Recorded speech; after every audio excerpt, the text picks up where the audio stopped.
오늘 봉독한 말씀, 우리 믿음의 조상 중에 한 사람이었던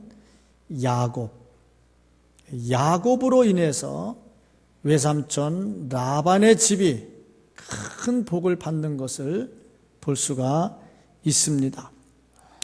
야곱은 외삼촌 라반의 집에 가서 14년 동안 일을 했고, 그 과정에서 외삼촌의 재산이 많이 늘었어요.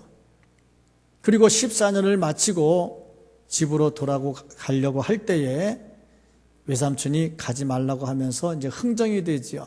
그래서 6년을 더 일을 합니다. 그 도합 20년을 일을 했는데, 야곱으로 인해서 외삼촌 라반의 집에 재산이 아주 많아지는 것을 볼 수가 있습니다. 한 사람 때문에 그 주변에서 일어나는 일 참 중요합니다. 우리는 그리스도인입니다. 내 속에 예수님을 모시고 사는 그리스도인입니다. 그렇다면 그리스도인인 나로 인해서 내 주변에 어떤 일이 일어나는가? 오늘 봉독해 드린 이 말씀은 야곱이라고 하는 한 사람을 통해서 그 주변에 어떤 일이 일어나는가 하는 것을 보여주는 말씀임과 동시에 그리스도인인 내가 가는 곳에 어떠한 일이 일어나야 되는가, 나는 그리스도인으로서 어떻게 살아야 하는가 하는 말씀을 우리에게 가르쳐 주고 있습니다. 이 말씀을 통해서 나로 인해서 내 주변에 어떤 일들이 일어나는가 점검을 해보시고, 나로 인해서 내 주변에 더 많은 기쁨들이 솟아나는 주역이 될 수 있기를 주님의 이름으로 간절히 축복합니다.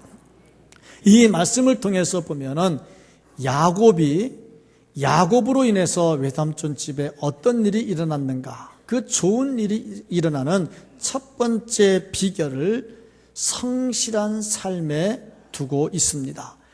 그리스도인이 어디로 가든지 인정을 받고 그리스도인으로 인해서 주변에 변화가 일어나려면 성실하게 살아야 한다는 것입니다.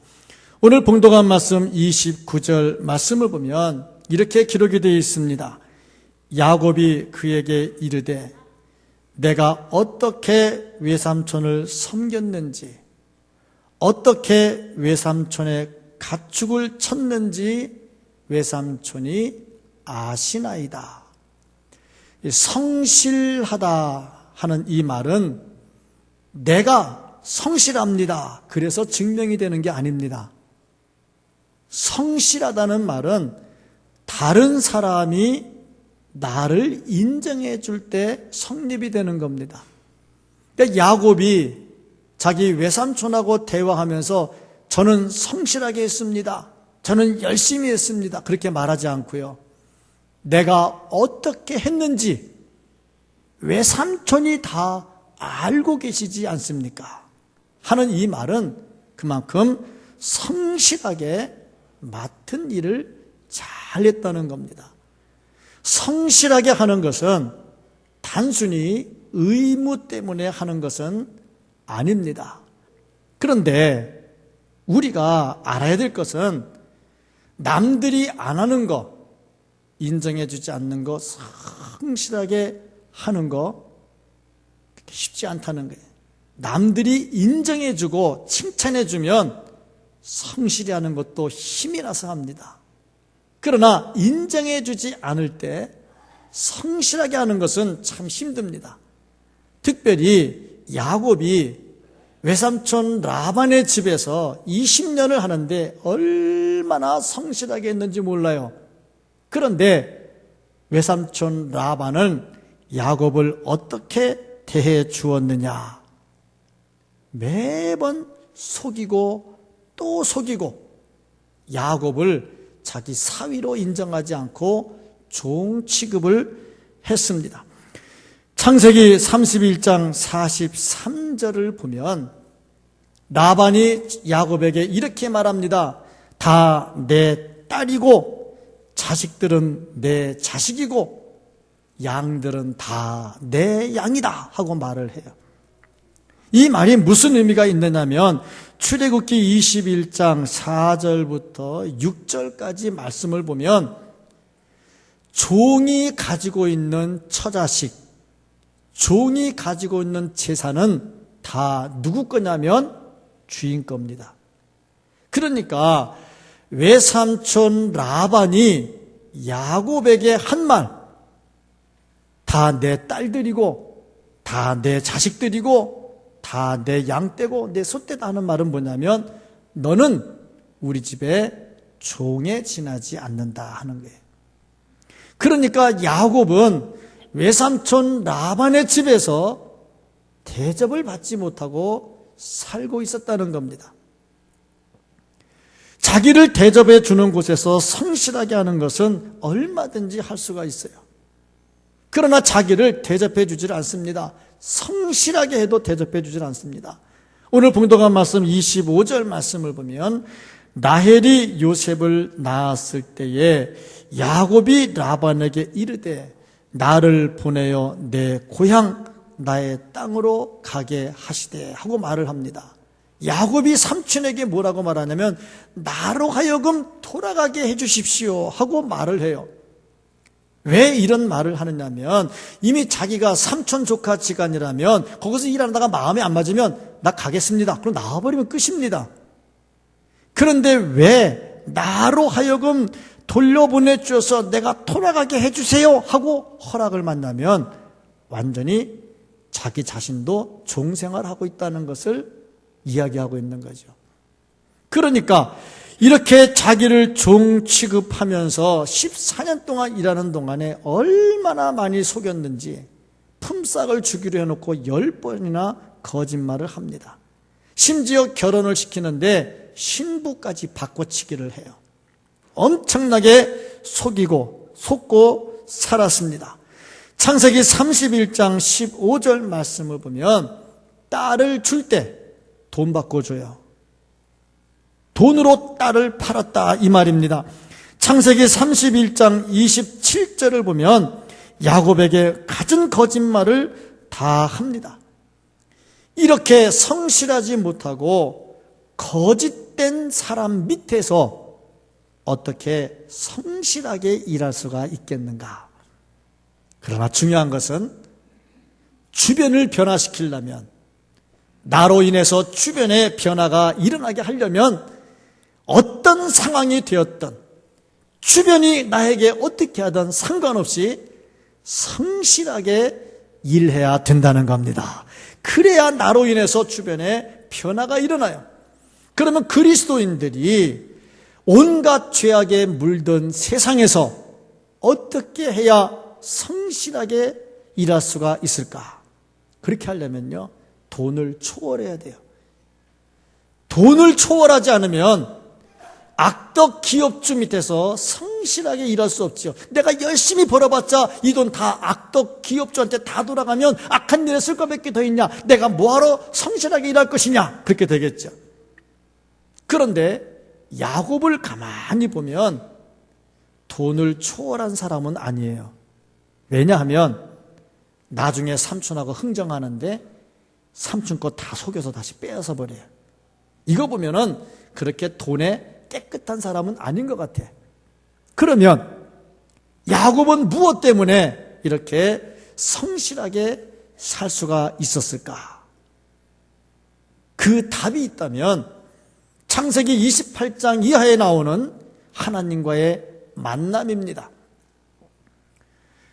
야곱이 아버지를 속이고 형을 속이고 축복 기도를 받고 외삼촌 라반의 집으로 도망을 가다가 베델 지역에 이르렀습니다.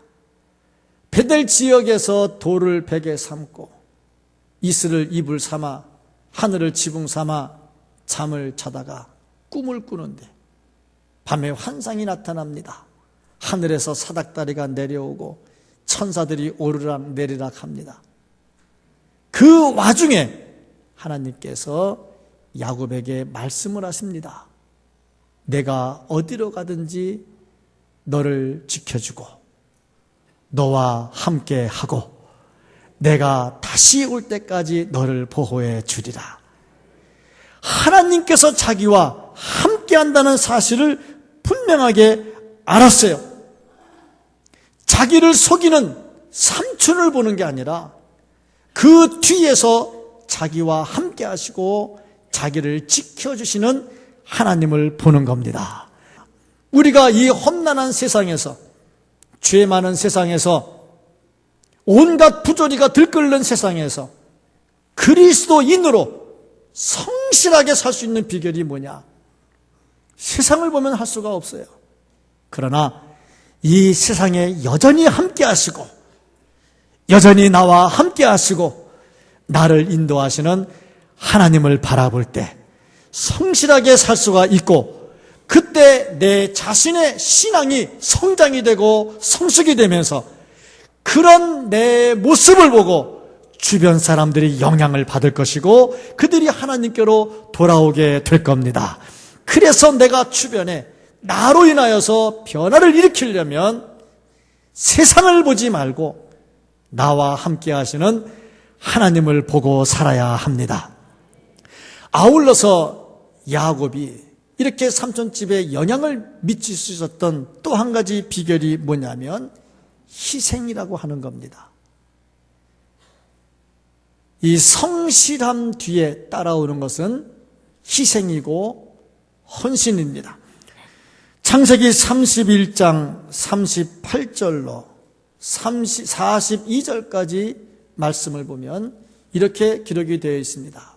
내가 이 20년을 외삼촌과 함께 하였거니와 외삼촌의 암양들이나 암염소들이 낙태하지 아니하였고 또 외삼촌의 양떼 순양을 내가 먹지 아니하였으며 물려 찢긴 것은 내가 외삼촌에게로 가져가지 아니하고 낮에 도둑을 맞았든지 밤에 도둑을 맞았든지 외삼촌이 그것을 내 손에서 찾았으므로 내가 스스로 그것을 보충하였으며 내가 이와 같이 낮에는 더위와 밤에는 추위를 무릅쓰고 눈 붙일 겨를도 없이 지내었나이다.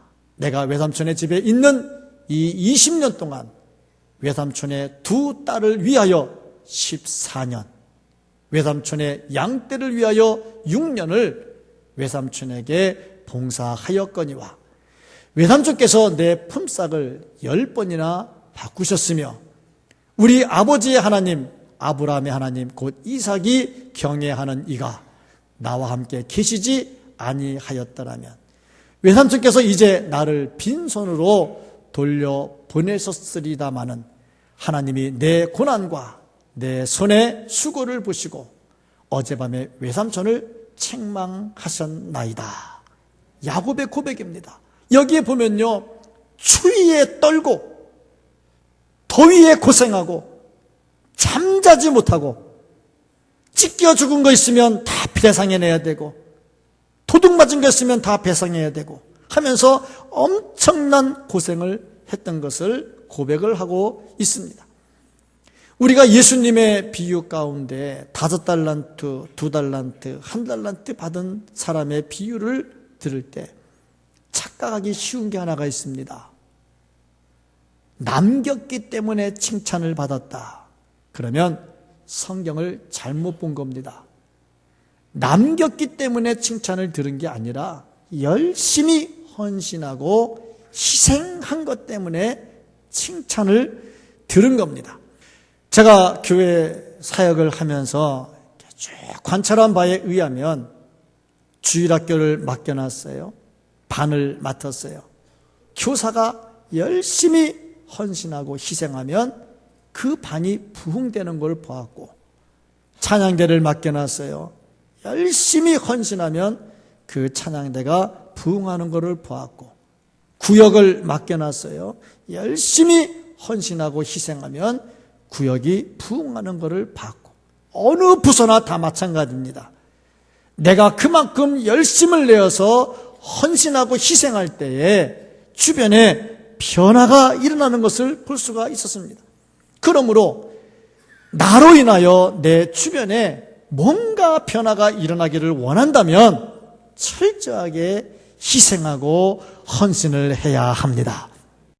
헌신하면 그 자리에 누군가를 통해서 하나님의 역사는 일어납니다. 이런 사람이 성숙한 사람이고 이런 사람이 성장한 사람입니다.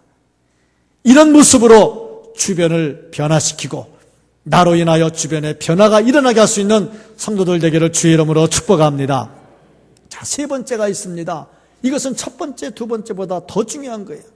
성실하고 희생하고 헌신하는 것과는 비교가 안 되는 가장 중요한 것이 있는데 오늘 30절 말씀을 보면 이렇게 기록이 되어 있습니다.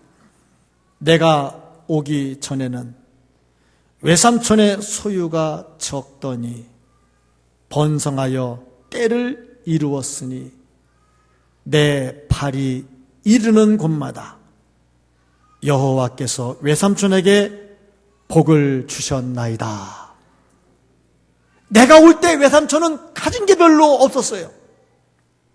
그런데 내가 온 다음에 외삼촌의 재산이 많아졌어요. 이때 야곱은 뭐라고 말했냐면 내가 성실하고 내가 희생해서 당신이 부자가 되지 않았습니까? 이렇게 말하지 않았다는 거죠. 뭐라고 말했느냐?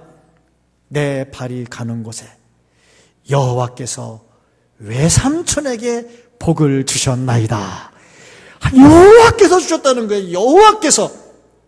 수고는 내가 다 했죠. 잠자지 못하고 먹지 못하고 떨고 더위에 고생하고 하면서 수고는 내가 다 했죠. 그러나 복 주시는 분이 누구냐? 하나님인 것을 분명히 알았습니다. 나로 인해서 내 주변을 변화시키는 사람은 어떤 사람이냐? 내가 잘난 사람이 아니고 내 속에 계시고 나와 함께 계시는 하나님을 보여주는 사람입니다. 이 사람이 성숙한 사람이고 주변을 변화시키는 사람입니다. 어떻게 해서 야곱이 이렇게 고백할 수가 있었을까? 창세기 28장 13절부터 15절까지 말씀입니다. 나는 여호와니 너의 조부 아브라함의 하나님이요 이삭의 하나님이라. 내가 누워있는 땅을 내가 너와 내 자손에게 주리니 내 자손이 땅의 티끌같이 되어 내가 서쪽과 동쪽과 북쪽과 남쪽으로 퍼져 나갈지며 땅의 모든 족속이 너와 내 자손으로 말미암아 복을 받으리라. 내가 너와 함께 있어 내가 어디로 가든지 너를 지키며 너를 이끌어 이 땅으로 돌아오게 할지라. 내가 내게 허락한 것을 다 이루기까지 너를 떠나지 아니하리라. 내가 너와 함께 있어 너를 지켜주고 너를 떠나지 아니하리라. 하나님이 나와 함께 하시는 것을 분명히 아는 겁니다.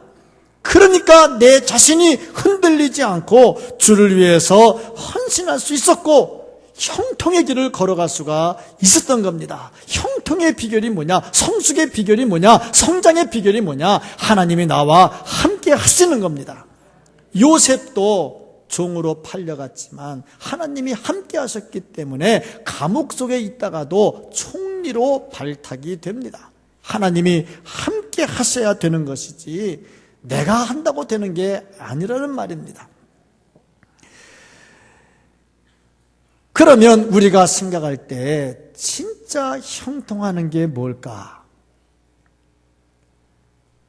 잘 먹고 잘 살고 편하고 자식들 출세하고 그게 형통하는 것일까? 물론 그것도 하나님이 주시는 축복 중에 한 부분입니다. 그거 절대 무시할 수가 없는 겁니다.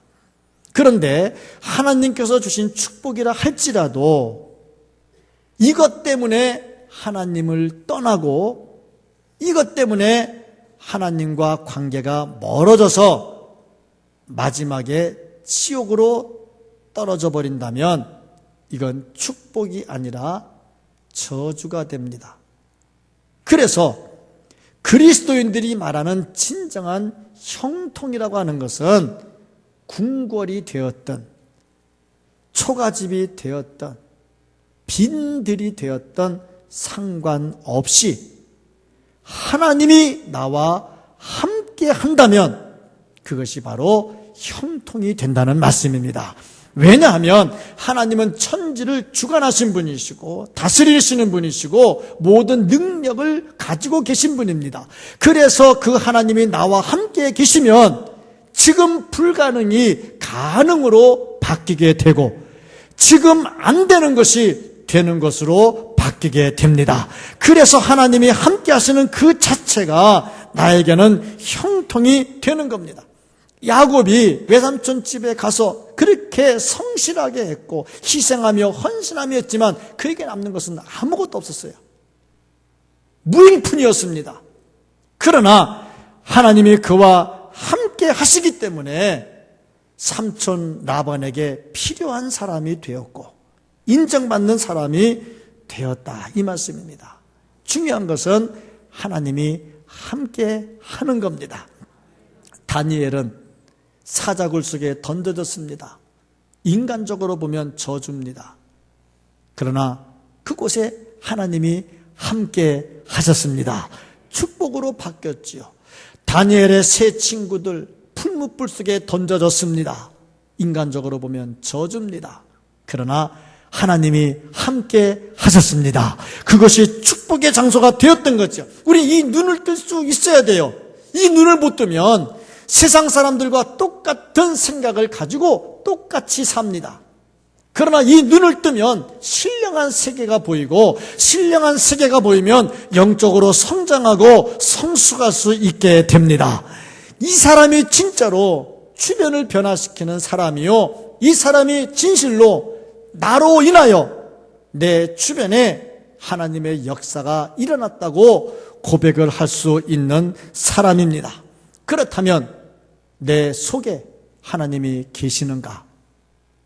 나는 지금 하나님과 함께 하고 있는가? 나는 하나님이 계시는 그리스도인인가? 아니면 세상 사람들과 똑같이 살고 있는 모양만 그리스도인, 껍데기 그리스도인은 아닌가? 내가 가는 곳마다 나를 필요로 하는 진정한 그리스도인인가? 그러려면 성실해야 되고 그러려면 희생해야 되고 더 중요한 것은 하나님과 늘 동행하는 사람이 되어야 합니다.